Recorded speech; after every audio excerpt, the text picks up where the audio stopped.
Afrique Soir, dernière édition. Avec vous, Pierre Boudias. Bonsoir Pierre. Bonsoir Stéphane, bonsoir à toutes et à tous. Plus que quelques heures avant l'ouverture des bureaux de vote aux États-Unis, duel présidentiel Kamala Harris-Donald Trump, bien sûr suivi avec attention en Afrique, et c'est le milliardaire républicain qui passionne les étudiants d'Abidjan.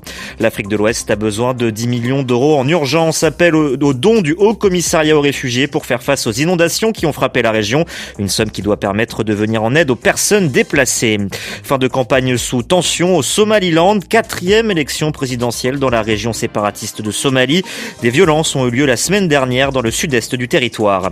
Et puis le journaliste algérien Issam El Kadi se confie 3 jours après sa libération. Le patron de Radio M et Maghreb Émergent a répondu aux questions de Pierre Firsion. Il se dit déterminé à reprendre son travail d'investigation.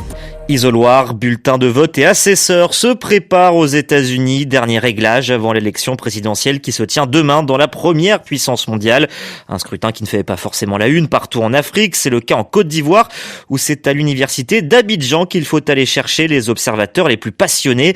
Chez les étudiants de littérature et civilisation américaine, c'est la figure du candidat républicain qui anime tous les débats. Reportage de Benoît Almeras. Sous le préau du campus, une dizaine de passionnés des États-Unis font le match entre Kamala Harris et Donald Trump. Le républicain a ses partisans. We need to make America great again. Je dirais que Trump, c'est un gars qui est plus direct et véridique dans ses interventions. Donald Trump, c'est un homme qui a la culture du business et de la liberté financière. Le franc-parler et la réussite affichée, de quoi éclipser le mépris rapporté de l'ex-président américain envers les pays africains. Pour Dumas, étudiant de master, les récentes sorties de Trump contre les migrants sont même compréhensibles. On dit qu'il est raciste, mais raciste dans quel sens en fait ? Même quand on parle des frontières qui seront fermées et tout dépend de la légalité des immigrants. Le monsieur est réglo en fait. Il veut que tout soit fait dans les règles, dans les normes. Pourtant, certains de ces pro-Trump ivoiriens redoutent de ne pouvoir aller étudier aux États-Unis en cas de victoire de leur champion.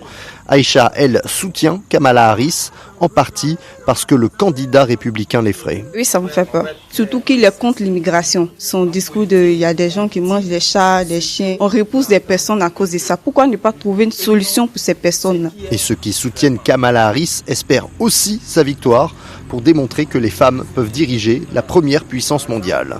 Benoît Almeras, Abidjan, RFI. Et RFI sera en édition spéciale demain à partir de 18h, temps universel, pour suivre cette élection américaine. Les États-Unis, via leur état-major unifié pour l'Afrique, qui soutiennent le sommet qui se tient en ce moment à Cotonou, réunion de l'Alliance des partenaires africains pour la réponse aux catastrophes et épidémies dans la capitale économique béninoise. Des délégués de 38 pays, responsables des forces armées, des secours, des services de santé et de la protection civile y participent.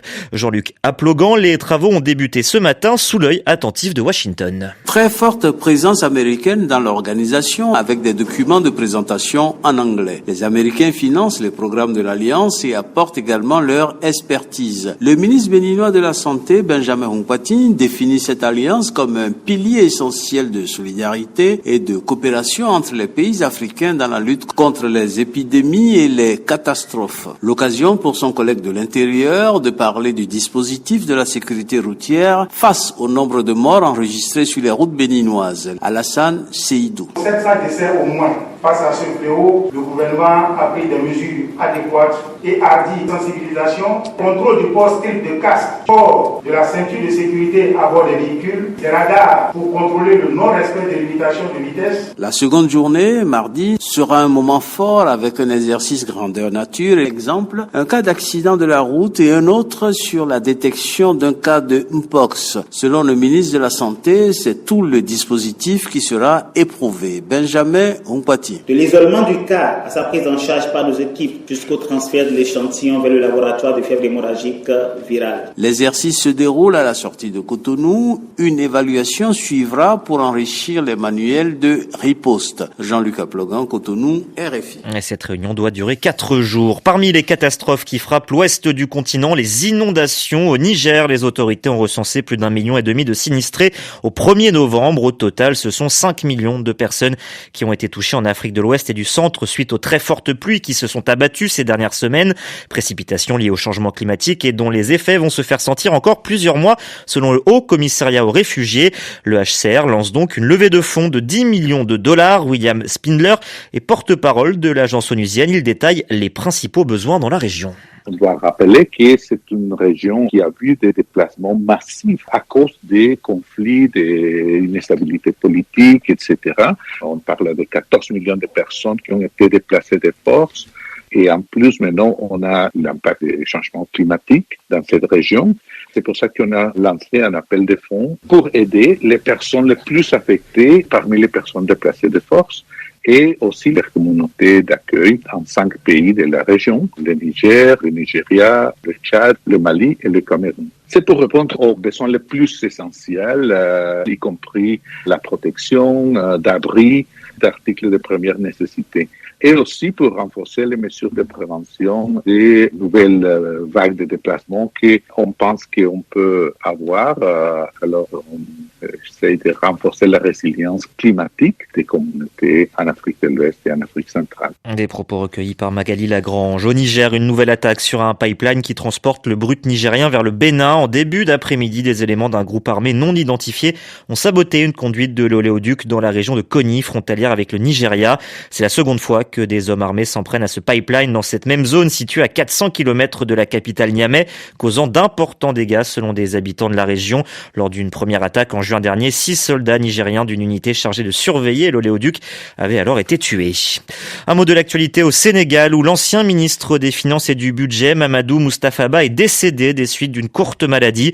Nommé ministre des Finances et du Budget le 17 septembre 2022, il a occupé ses fonctions jusqu'à l'investiture du nouveau président Bassirou Diomaye Faye en avril dernier.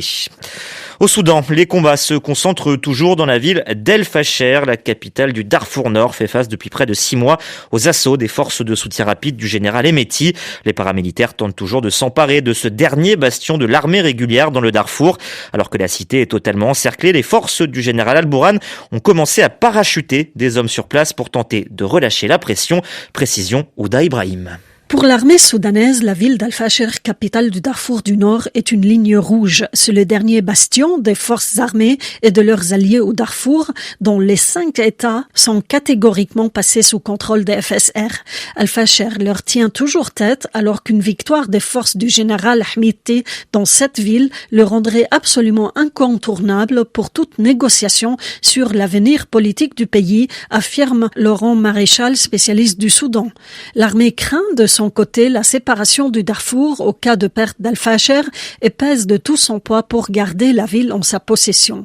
En plus du renfort envoyé par l'armée, la force commune, une coalition des mouvements de la rébellion au Darfour qui se sont rangés du côté de l'armée, annonce avoir également reçu du renfort. En effet, les combats se sont intensifiés ces 10 derniers jours. L'armée a bombardé les positions des forces des FSR autour de la ville qui ont réussi jeudi dernier une incursion de quelques heures dans le sud de la ville où les biens des habitants ont été pillés. Radio France Internationale, il est 23h38 à N'Djamena. Le Tchad menace de se retirer de la force multinationale mixte, un groupe créé en 1994, actif depuis 2015 et chargé de lutter contre Boko Haram dans la région du lac Tchad. Il regroupe des éléments des forces nigérianes, béninoises, camerounaises et donc tchadiennes. Oui, mais voilà, le gouvernement tchadien estime que ses partenaires n'en font pas assez et dénonce une absence de mutualisation des efforts, communiqué publié un peu plus d'une semaine après l'attaque qui a coûté la vie à une quarantaine de militaires tchadiens. François Mazet. Cette force créée dans l'optique de mettre en commun les efforts et les intelligences semble tomber dans la léthargie, déplore la présidence, qui dit envisager le retrait du Tchad, compte tenu, je cite, de l'absence de mutualisation des efforts constatée comme toujours sur le terrain.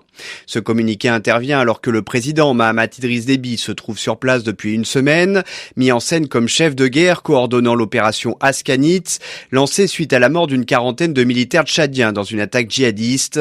Il a promis de traquer les assaillants jusque dans leur dernier retranchement.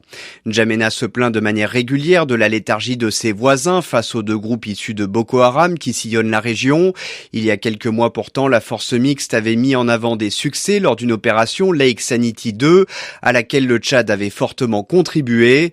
À noter que le Niger a suspendu sa participation à la FMM après le putsch de juillet 2023, mais suite au réchauffement des relations avec le Nigeria, la junte s'était dit prête fin août à reprendre une participation active à la force. François Mazet. Retour des tensions au Somaliland. Les habitants de la région séparatiste somalienne appelés à élire leur président dans un peu plus d'une semaine. 4e élection depuis 1991 et la séparation avec Mogadiscio. Un scrutin dans un contexte tendu alors que des violences armées ont eu lieu en fin de semaine dernière dans le sud-est du pays.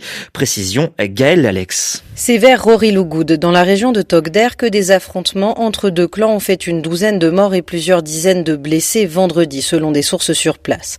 Dans un communiqué publié le lendemain, le gouvernement du Somaliland accuse la Somalie d'avoir orchestré ces violences en soutenant des milices locales. Depuis 2023, un clan de la Sanod, ville du sud-est, se bat pour rattacher 3 régions du Somaliland à la Somalie. Les affrontements sont récurrents, mais l'ampleur de celui de vendredi à quelques jours de l'élection présidentielle inquiète. Il est clair que les armes tombent entre les mains de clans pour compenser le vide laissé par le gouvernement, écrit un collectif d'intellectuels dans un communiqué publié hier. Il y a de sérieuses craintes que le gouvernement du président Moussa Bihi Abdi alimente lui-même le conflit, explique le chercheur indépendant Mohamed Abdirahman. Un report du scrutin serait à son avantage, Moussa Bihi Abdi ayant déjà prolongé son mandat de 2 ans en raison de la crise. Pour l'heure, les armes se sont tues à la demande des sages des 2 clans qui ont tenu des discussions ce week-end. Gaël Alex, Nairobi, RFI. Les élections présidentielles qui continuent de diviser au Mozambique. Le principal opposant qui conteste la réélection de Daniel Chapo assure avoir été victime d'une tentative d'assassinat. Venancio Mondlane dit avoir dû fuir son domicile à Johannesburg en Afrique du Sud où l'attendaient des tueurs. Pretoria indique ignorer si ce dernier se trouvait bien sur son territoire. L'opposant qui réitère son appel à paralyser le Mozambique pour au moins une semaine. Pas de feuilleton post-électoral au Botswana. Passation de pouvoir dans le calme ce matin entre le sortant Mokgweetsi Masisi et son successeur Duma Boko. Une transition sans drame, sans appréhension ou acrobatie, a estimé le chef de l'État. Une réussite démocratique également saluée par son ancien rival, Wely Diallo. C'est vrai qu'au terme d'une élection qui a détrôné un parti au pouvoir depuis 1958, on a été habitué à autre chose. Et c'est justement pour se féliciter de cette transition paisible que Duma Boko, président nouvellement élu, a fait l'éloge de la démocratie botswanaise. Son Excellence, a-t-il déclaré en référence au président sortant, m'a appelé et m'a assuré qu'il céderait le pouvoir et nous voici aujourd'hui sans aucune appréhension et sans acrobatie. Il est vrai que même avant l'annonce des résultats complets, le président sortant Mokgweetsi Masisi avait déjà reconnu sa défaite. Et aujourd'hui, à l'occasion de la passation de pouvoir, il l'a encore répété en déclarant que son parti doit désormais apprendre comment être une minorité d'opposition. Car sur un total de 61 places, le parti sortant a remporté 3 sièges, loin derrière les 31 de l'alliance de gauche menée par Duma Boko.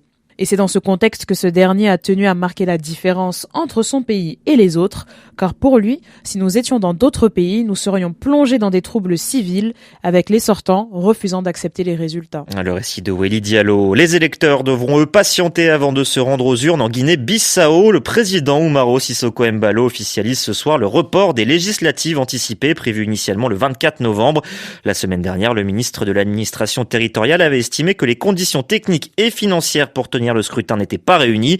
Un nouveau décret doit préciser prochainement une nouvelle date pour ce vote qui fait suite à la dissolution du Parlement prononcée par le chef de l'État en décembre 2023. Lui avait été emprisonné fin 2022 avant d'être libéré vendredi dernier. Le journaliste algérien Issam El Kadi, relâché à la faveur d'une grâce présidentielle à l'occasion du début des 70 ans de la guerre d'indépendance. Il avait été condamné à 7 ans de prison, dont 5 fermes, poursuivi pour financement étranger de son entreprise dans le but, je cite, de se livrer à des activités susceptibles de porter atteinte à la sûreté de l'État. Alors quelles ont été ses conditions de détention? Que va-t-il faire maintenant? Écoutez, Issam El Kadi joint au téléphone par Pierre Firsion. Pierre qui commence par lui demander comment il va. Bien mieux. Depuis 4 jours que je suis sorti. Il fait très beau à Alger, il fait même un peu plus chaud que de normal. Beaucoup de monde à la maison, énormément d'amis, la grande famille, des moments merveilleux. Peut-être quand même la contrariété de ne pas voir tous les détenus d'opinion libérés en même temps que moi. Comment se sont passés ces 22 mois de détention? On va dire qu'il y a quand même maintenant dans la prison dans laquelle j'étais une tradition qui s'est instaurée depuis le Hira de recevoir des détenus d'opinion et donc il y a une aile qui est dédiée à ce type de détenus qui, en règle générale, ne se mélangent pas avec les droits communs. Bon, il se trouve que dans mon séjour, à partir de la moitié de mon séjour, il n'y avait plus assez de détenus d'opinion dans mon aile, et donc ça a fini par se mélanger avec les droits communs. Mais de manière générale, ces traditions font qu'on préserve une forme d'immunité par rapport à certaines pratiques qui survivent dans les centres de détention en Algérie, qui sont tout à fait inacceptables, et desquelles sont préservés les détenus d'opinion, mais ils sont en prison. Aujourd'hui, comment expliquez-vous votre libération? La mobilisation internationale a-t-elle pesé selon vous? Incontestablement. De manière générale, sur la durée, une campagne de solidarité où on parle d'un détenu dans un pays tout le temps, où on interpelle ses autorités tout le temps, c'est inévitablement impactant sur l'exécutif qui s'est rendu coupable d'un acte d'autorité et d'un abus. Et donc moi, je considère qu'effectivement, cette campagne m'a évidemment aidé. Et d'ailleurs, j'en profite pour remercier toutes les personnes et les organismes qui ont contribué à cette campagne. Ihsan El-Kadi, qu'allez-vous faire maintenant? Pensez-vous pouvoir reprendre votre travail de journaliste indépendant? Je ne sais pas faire autre chose que cela. Je pense que mes persécuteurs le savent. À mon avis, ils ne le sauraient pas, ils auraient vraiment tort. Donc la question qui se pose, c'est comment? Nous ne pouvons pas ne pas faire de l'information. Quand je dis nous sommes quand même une équipe, nous sommes un collectif, et donc je pense que nous allons tenter de continuer de le faire. Après, comment ça se fera? Nous voulons le faire dans le cadre de la loi. Il y a une nouvelle loi sur la presse depuis l'année 2022, qui évidemment donne toujours la haute main à l'administration et l'exécutif pour décider de qui peut exercer, qui ne peut pas exercer, malheureusement. Nous allons demander un agrément pour essayer de continuer à exercer notre métier. C'est toujours notre intention. Il y a aujourd'hui une grosse crise, une défiance vis-à-vis des médias. Les médias ne peuvent rien raconter. Et l'épée Damoclès est là tout le temps sur la tête des rédactions et des directeurs de publication. Le contexte de la presse en Algérie est apocalyptique. Enfin, moi, qui ai vécu les années 90 avec les attentats du terrorisme islamiste, je pense qu'on a plus perdu ces dernières années que pendant cette phase-là, où en dépit des pertes terribles et dramatiques, on a maintenu le cap et on a continué à rapporter ce qui se passait dans la société algérienne. Aujourd'hui, c'est plus le cas. Ihsan El-Kadi, joint au téléphone par Pierre Firsion. L'Algérie et sa guerre civile des années 90 au cœur de l'ouvrage récompensé par le prix Goncourt. Récompense remise ce lundi à l'écrivain franco-algérien Kamel Daoud pour son ouvrage Ouris. L'autre grand prix littéraire du jour est allé à son confrère franco-rwandais Gaël Faye. Il obtient le prix Renaudot pour Jacaranda, roman qui traite du génocide rwandais de 1994. Présentation de ses ouvrages avec Isabelle Chenu. Ce sont 2 romans sur 2 tragédies africaines qui viennent d'être récompensés. Prix Goncourt pour Kamel Daoud avec Ouris, publié chez Gallimard, un roman sur la décennie noire algérienne des années 1990, une guerre civile qui a vu s'affronter l'armée et les islamistes et a laissé de profonds traumatismes. D'autant que la loi de réconciliation algérienne de 2005 interdit de parler de la période. Kamel Daoud remporte donc une victoire non seulement littéraire, mais aussi politique. La publication de son livre a d'ailleurs tendu les relations entre la France et l'Algérie. Son roman donne voix à une femme qui n'en a presque plus, survivante d'un égorgement et s'attelle au non-dit. L'autre favori, Gaël Faye, est récompensé du prix Renaudot avec Jacaranda, publié chez Grasset. Encore une fois, le jury a choisi un récit de mémoire empêché, l'histoire d'un jeune garçon né en France qui, en découvrant le génocide des Tutsis de 1994, décide d'en savoir plus sur ses origines rwandaises en allant sur place. Gaël Faye, qui vit désormais en famille au Rwanda, a voulu porter la voix d'une jeunesse, une 2e génération européenne ou métisse, parfois privée de son histoire douloureuse. Et à l'issue de la remise de son prix Renaudot, Gaël Faye a tenu à dédier ce livre à ses filles et aux nouvelles générations rwandaises. On écoute le lauréat au micro de Catherine Fruchon-Toussaint. Oui, je le dédie à mes filles et à la génération post-génocide rwandaise, aux 70% des Rwandais qui sont nés après le génocide des Tutsis au Rwanda. Je pense ma génération, nous sommes comme un trait d'union. On essaye de leur expliquer ce que c'était que la vie avant, la vie pendant et la vie après. Et j'espère que ce roman sera un enseignement pour eux ou au moins un guide ou bien va permettre de dissiper quelques brouillards, quelques ténèbres qui peuvent exister et surtout, oui, permettre aussi de dissiper quelques silences. Mais le livre, il est bien diffusé au Rwanda, n'est-ce pas? Le livre, pour l'instant, est diffusé au Rwanda en français. Et donc là, on travaille pour une traduction en Kinyarwanda, comme on l'a fait avec Petit Pays, pour pouvoir le diffuser largement. Et après la remise de son prix Goncourt, Kamel Daoud a de son côté tenu à remercier la France qui lui a, je cite, donné la liberté d'écrire. Il salue un signal fort face à la censure que vivent les écrivains dans les pays non démocratiques. RFI, il est 22h49 en temps universel. Afrique Soir, nous sommes ensemble pour encore une grosse dizaine de minutes de l'économie au programme dans un instant. Économie en Côte d'Ivoire où s'ouvre demain la 2e édition du Salon international du contenu audiovisuel d'Abidjan. Des professionnels venus de toute l'Afrique, mais également de Turquie pour parler de l'avenir d'une industrie qui monte dans le pays. L'occasion également de promouvoir le secteur auprès des jeunes. Nous vous faisons découvrir une initiative qui forme ces jeunes Ivoiriens au métier du cinéma. Puis un hommage dans cette édition, le monde de la musique a appris hier la mort d'une de ses légendes, Quincy Jones, arrangeur de génie, producteur de Michael Jackson à ses débuts. Son nom est associé à certains des plus grands mythes de la chanson américaine, de Frank Sinatra à Aretha Franklin. C'est Franck Simon qui nous accompagnera à travers une carrière qui résonnera encore longtemps aux États-Unis. Voilà, vous savez tout. Merci d'être avec nous. Il est 22h50 à Abidjan. Et plus que quelques heures à patienter avant l'ouverture du SICA en Côte d'Ivoire. 2e édition pour le Salon international du contenu audiovisuel d'Abidjan. Il réunit les professionnels de l'audiovisuel venant de l'Ouganda, du Cameroun ou encore de la Turquie pour explorer les opportunités de ce secteur pendant 3 jours d'échange. En Côte d'Ivoire, cette industrie représente 3% du PIB. À travers ce salon, les professionnels veulent continuer de faire évoluer ce secteur qui manque encore de ressources humaines, faute notamment de visibilité vis-à-vis du grand public ou des jeunes. Focus sur une initiative privée montée par Creative Lab pour former les jeunes au métier du cinéma. Un reportage signé Bineta Diane. C'est un salon dans lequel 2 experts comptables racontent leur métier. C'est la première séquence d'un podcast vidéo enregistré par une société de production. Derrière la caméra, Aimé, la trentaine, c'est un cadreur autodidacte qui participe à une formation pour enrichir son parcours. Je voulais apprendre, essayer de maîtriser le vocabulaire en fait, de ce métier, essayer de connaître les étapes, les différentes étapes. Et puis voilà. Ça m'a permis au moins d'apprendre la rigueur du métier, de maîtriser certains points, essayer d'interpréter des choses qu'avant je ne savais pas. Cette formation met l'accent sur la post-production. Quand je suis dans mon poste de montage, je suis dans mon univers. Pendandiaï a quitté une chaîne de télévision privée au Sénégal pour se former au montage de long format. Avant, je faisais juste montage de reportages, émissions et autres. Donc on m'a appris comment monter un film, comment on fait un documentaire, les séries et tout. En plus, j'ai appris le métier de script plateau. Cette formation est initiée par Creative Lab. C'est une structure créée il y a 8 ans pour accompagner l'industrie audiovisuelle en Côte d'Ivoire. Ce besoin est à l'origine parti d'un constat, le manque de ressources humaines dans ce domaine.